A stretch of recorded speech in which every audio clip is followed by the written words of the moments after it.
एक बार कालिया नाम का एक बाघ अपनी सेना लेकर सुंदरवन जंगल पर हमला कर देता है और वीरभान शेर की गर्भवती पत्नी भानु शेरनी को जबरन बंदी बना लेता है और उसे अपने साथ ले जाता है।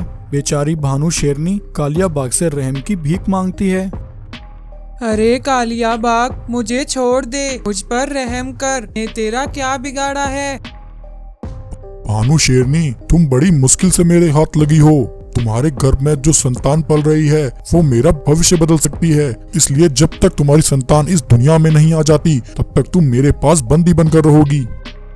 आखिर कालिया बाघ भानु शेरनी की संतान को लेकर ऐसी बातें क्यों कर रहा था, तो चलिए इस कहानी को शुरू से देखते हैं।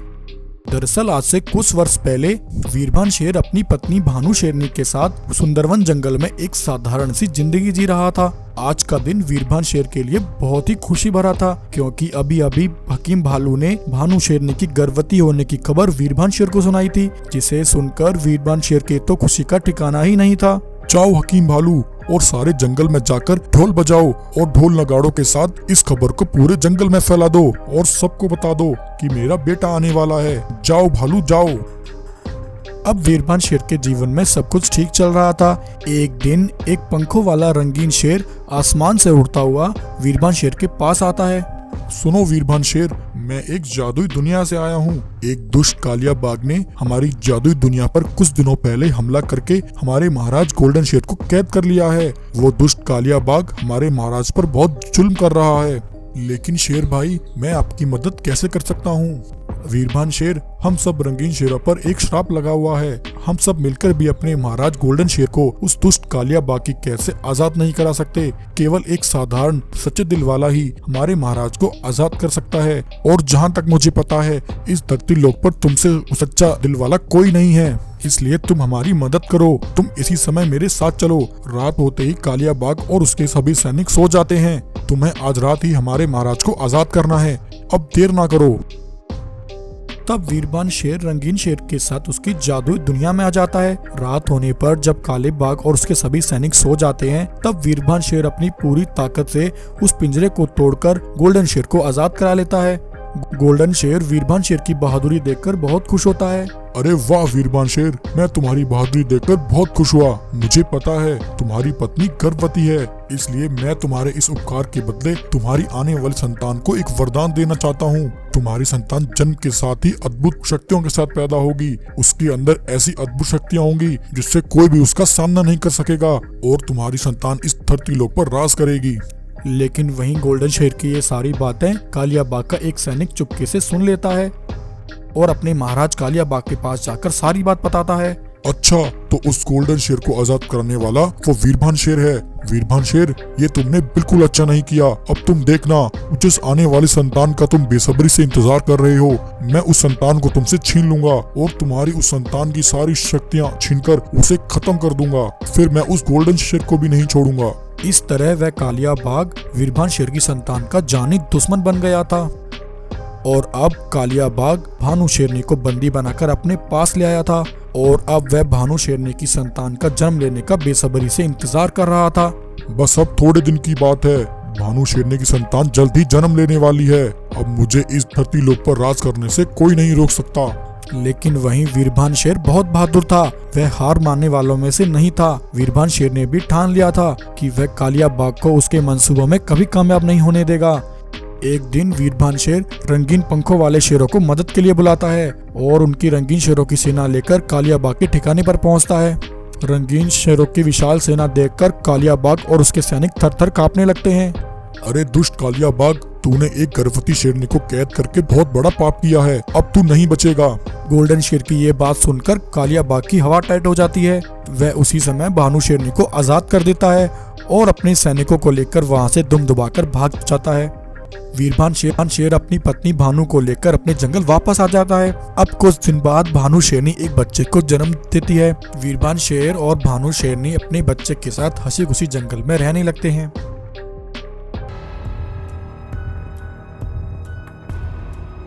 भानवी, तुम अपना और हमारे बच्चे का ख्याल रखना। लेकिन सुनिए जी, आप हमें यहाँ छोड़कर कहाँ जा रहे हैं? भानवी, मैं एक बहुत जरूरी काम करने जा रहा हूँ। हो सकता है मैं फिर कभी वापस ना लौटूं, इसलिए तुम अपना ख्याल रखना। कालिया शेर अपनी सेना के साथ मिलकर रघु शेर को चारों तरफ से घेर लेता है। रघु शेर, अब तू बचकर कहीं नहीं जा सकता, तेरे पास भागने का कोई रास्ता नहीं है। तू एक गद्दार है और गद्दार की सजा सिर्फ मौत है। कालिया शेर के सैनिक मिलकर रघु शेर को बड़ी बेरहमी से मौत के घाट उतार देते हैं। आखिर रघु शेर के साथ ऐसा क्यों हुआ, चलिए इस कहानी को शुरू से देखते हैं। दरअसल पिछले 15 वर्षों से रघु शेर सुंदरवन जंगल पर राज कर रहा था और अपने जंगल के जानवरों की सुरक्षा कर रहा था। रघु शेर के परिवार में उसकी पत्नी और एक छोटा बेटा सिम्बा था, जिसने हाल ही में जन्म लिया था। रघु शेर अपने छोटे से परिवार के साथ हंसी खुशी जंगल में आनंद से रह रहा था। रघु शेर के पास एक अनोखी जादुई मणि थी, जिसकी वह पिछले 15 वर्षों से जी जान से उसकी देखभाल कर रहा था। रघु शेर अब तक उस जादुई मणि की शक्तियों से ही जंगल के जानवरों की रक्षा करता आया था और यह बात जंगल के सभी जानवरों को अच्छी तरह पता थी कि उस जादुई मणि के बिना उन सभी का जीवन संकट में आ सकता है। इसलिए सभी जानवर रघु शेर पर आंख बंद करके भरोसा करते थे। लेकिन वहीं रघु शेर के जंगल की सीमा के बाहर एक दुष्ट लालची कालिया शेर रहा करता था। कालिया शेर रघु शेर को अपना सबसे बड़ा दुश्मन समझता था, क्योंकि कालिया शेर उस जादुई मणि को रघु शेर से छीनना चाहता था और उसकी शक्तियां हासिल करके अमर होना चाहता था, जिसके लिए कालिया शेर कई बार उस मणि को चुराने का प्रयास कर चुका था, लेकिन हर बार वह इस काम में असफल रहा था। अब कालिया शेर ने अंदर ही अंदर अपनी एक बड़ी सेना तैयार कर ली थी। एक रात कालिया शेर अपनी सेना लेकर रघु शेर की गुफा पर पहुंचता है। अपने सैनिकों को पीछा खड़ा करके कालिया शेर रघु शेर की गुफा के अंदर जाता है। रघु शेर को अपनी पत्नी और बच्चे के साथ सोता पाकर कालिया शेर मौका मिलते ही उसकी जादुई मणि चुरा लेता है और वहां से भाग जाता है। सुबह जब रघु शेर की आंख खुलती है तो उसे जादुई मणि कहीं नहीं दिखती। अरे यह क्या, मेरी जादुई मणि कहाँ चली गई? आखिर मेरी जादुई मणि यहाँ से कहाँ जा सकती है? रघु शेर जादुई मणि के लिए बहुत परेशान हो जाता है और मणि को ढूंढने के लिए जंगल में निकलता है। तब थोड़ी दूर चलकर रघु शेर एक जगह रुककर देखता है कि कालिया शेर अपनी सेना के साथ खड़ा जंगल के जानवरों से बातें कर रहा है। सुनो भाइयों, जिस मणि के भरोसे तुम खुद को सुरक्षित समझ रहे थे, वह मणि अब चोरी हो गई है। अरे कालिया शेर, यह तुम क्या कह रहे हो? ऐसा कैसे हो सकता है? उस मणि के बिना तो हमारा जीवन संभव ही नहीं है। आखिर उस मणि को कौन चुरा सकता है? भाइयों, तुम बड़े भोले हो। उस जादुई मणि को चुराने वाला कोई और नहीं, तुम्हारा राजा रघु शेर ही है।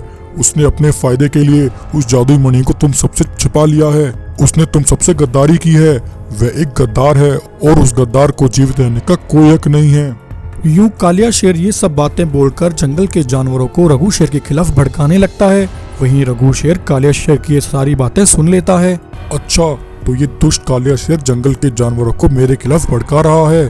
मुझे पक्का यकीन है मणि इसी ने चुराई है, लेकिन इस समय मेरे पास इसके खिलाफ कोई सबूत नहीं है। इससे पहले ये दुष्ट कालिया शेर मेरे बीवी बच्चों को कोई नुकसान पहुंचाए, मुझे उन्हें बचाना होगा। तब रघु शेर अपने बीवी बच्चों को एक सुरक्षित स्थान पर छोड़ आता है और वो वापस अपनी गुफा पर आकर खड़ा हो जाता है। तभी कालिया शेर जंगल के सभी जानवरों के साथ वहां पहुंचता है। रघु शेर, ये हम क्या सुन रहे हैं? तुमने मणि को अपने निजी फायदे के लिए हम सबसे छुपा लिया है। अरे नहीं भाइयों, मैं ऐसा कभी नहीं कर सकता। मैं बेगुनाह हूँ, मेरे पास जादुई मणि नहीं है। देखा भाइयों, मैंने तुमसे कहा था ये रघु शेर मणि न देने के ऐसे ही बहाने बनाएगा। अरे गद्दार रघु शेर, बहुत हो गया, अब तू नहीं बचेगा। ऐसा कहकर कालिया शेर के सैनिक रघु शेर पर हमला करके उसे बेरहमी से मौत के घाट उतार देते हैं। वहीं अब रघु शेर की पत्नी भावना अपने बेटे के साथ रघु शेर का इंतजार कर रही थी, लेकिन अब रघु शेर तो कभी वापस नहीं आने वाला था। वहीं जब भानवी शेरनी को रघु शेर की मौत की खबर मिलती है, भानवी शेरनी यह सुनकर बहुत परेशान हो जाती है। अब भानवी शेरनी अपने बेटे सिम्बा को लेकर एक गुप्त स्थान पर चली जाती है और वहां रहकर उसका पालन पोषण करने लगती है। एक दिन आसमान से एक रंगीन पंखों वाला विशाल चीता उड़ता हुआ भानवी शेरनी के पास पहुंचता है और उसके बेटे सिम्बा से कहता है, सिम्बा बेटे, आज मैं तुम्हें यहाँ एक राज की बात बताने आया हूँ। तुम्हारे पिता रघु शेर बेकसूर थे। उनके माथे पर लगा गद्दारी का कलंक बिल्कुल गलत था। तुम्हारे पिता के साथ उनके सबसे बड़े दुश्मन ने एक चाल चली थी और वह चाल चलने वाला कोई और नहीं, वह कालिया शेर ही था। तब ऐसा कहकर रंगीन चीता अपनी शक्तियों से भानवी शेरनी और सिम्बा शेर को सब दिखाता है कि उस रात कालिया शेर ने धोखे से सिम्बा शेर की जादुई मणि को चुरा लिया था। सिम्बा बेटे, उस दुष्ट कालिया शेर ने तुम्हारे पिता के साथ धोखा किया और उन्हें धोखे से मार डाला। विशाल चीता की यह बातें सुनकर सिम्बा शेर को बहुत दुख होता है। पिताजी, आपके साथ ये सब क्या हो गया? अगर मैं उस समय इतना बड़ा होता तो मैं उस दुष्ट कालिया शेर को ऐसा कभी नहीं करने देता और आज मेरे पिताजी जीवित होते। सिम्बा बेटे, तुम उस समय अपने पिता का बदला नहीं ले पाए थे, लेकिन अब तुम अपने पिता का बदला जरूर लोगे। ये लो, मैं तुम्हें अपनी जादू रंगीन सेना देता हूँ। तुम मेरी सेना लेकर उस दुष्ट काले शेर का अंत कर दो। हाँ चीता, मैं उस दुष्ट काले शेर को नहीं छोड़ूंगा, लेकिन उससे पहले मुझे उस काले शेर का पर्दाफाश करना है। अब एक रात सिम्बा शेर भालू को लेकर कालिया शेर की गुफा पर पहुंचता है और भालू को दिखाता है कि वह जादुई मणि काले शेर के पास है। तब सुबह भालू सभी जानवरों को इकट्ठा करता है और उन्हें जादुई मणि के बारे में सारी बातें बताता है। तब सिम्बा शेर अपनी रंगीन चीता की सेना लेकर कालिया शेर के पास पहुंचता है। अरे दुष्ट कालिया शेर, तेरा पर्दाफाश हो चुका है। तूने धोखे से मेरे पिता को मार डाला और उनकी मणि चुरा ली। आज मैं तुझसे उन सबका हिसाब चुकता करूंगा। सिम्बा के साथ रंगीन चीतों की विशाल सेना को देखकर कालिया शेर घबरा जाता है। सिम्बा शेर और रंगीन चीते मिलकर कालिया शेर की सेना पर हमला करते हैं और वे सभी मिलकर कालिया शेर और उसकी सेना का अंत कर देते हैं। सिम्बा अपने पिता की जादुई मणि को फिर से अपने स्थान पर स्थापित कर देता है और जंगल का राजा बनकर हंसी खुशी जंगल को संभालने लगता है।